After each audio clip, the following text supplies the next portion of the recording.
नमस्कार, दुपारच्या बातम्यांमध्ये आपलं स्वागत. मी स्नेहिल. सातारा जिल्ह्यातील वाई तालुक्यातल्या बावधन इथे एका नवरदेवानं लग्नापूर्वी आपल्या मतदानाचा हक्क बजावला. शिवराज ठोंबरे असं या नवरदेवाचं नाव असून ते इंडियन आर्मीमध्ये कार्यरत आहेत. तर माढा लोकसभा मतदारसंघातही दोघा भावांचं लग्न होतं. तेही बोहल्यावर चढण्याआधी थेट मतदानाला घोड्यावरूनच आले.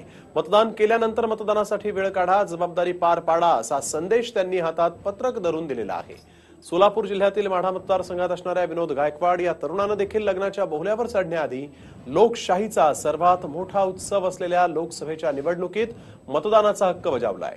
आधी लगीन लोकशाहीचं मग माझं असं म्हणत विनोदनं मतदान केलेलं आहे. यावेळेस विनोदनं आपलं अमूल्य मत वाया जाऊ देऊ नका असं आवाहन जनतेला केलं.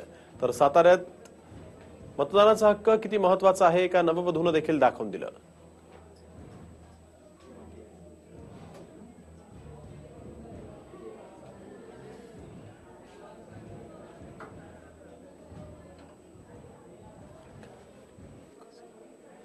मतदानासाठी वेळ काढा आणि मतदान करा असं या नववरानं यावेळेस सांगितलेलं आहे. मतदान करण्यासाठी म्हणून हा जो वर होता तो यावेळेस मतदान केंद्रावर दाखल झाला आणि यानंतर लग्नाचा हक्क त्यानं बजावलेला आहे. दोन भाऊ जे होते ते देखील लग्नाच्या आधी थेट घोड्यावरून ते मतदान केंद्रावर दाखल झाले. त्यांनी मतदान केलं आणि यानंतर ते लग्नासाठी म्हणून पुढे निघाले.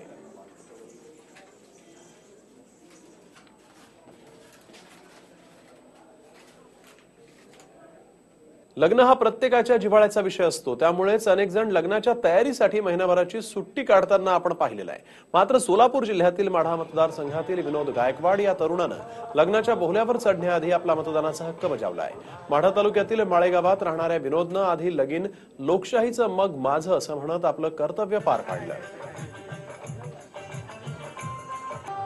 आज माझं लग्न आहे, पण मतदान हा श्रेष्ठ दान आहे म्हणून मी आधी मतदान करायचं ठरवलं आहे. लोकशाही टिकली पाहिजे, लोकशाही टिकली तर आपण टिकू, त्याच्यामुळे मी मतदान करण्याचा ठरवलंय. मतदान केलं आधी, आता नंतर लग्न कधी येत का?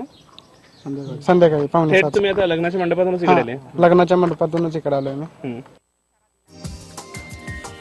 हा व्हिडिओ तुम्हाला आवडला असेल तर असे आणखी व्हिडिओ पाहण्यासाठी TV9चं YouTube चॅनल सबस्क्राईब करा, बेल बटन दाबा. ताज्या घडामोडींसाठी लॉग ऑन करा tv9marathi.com.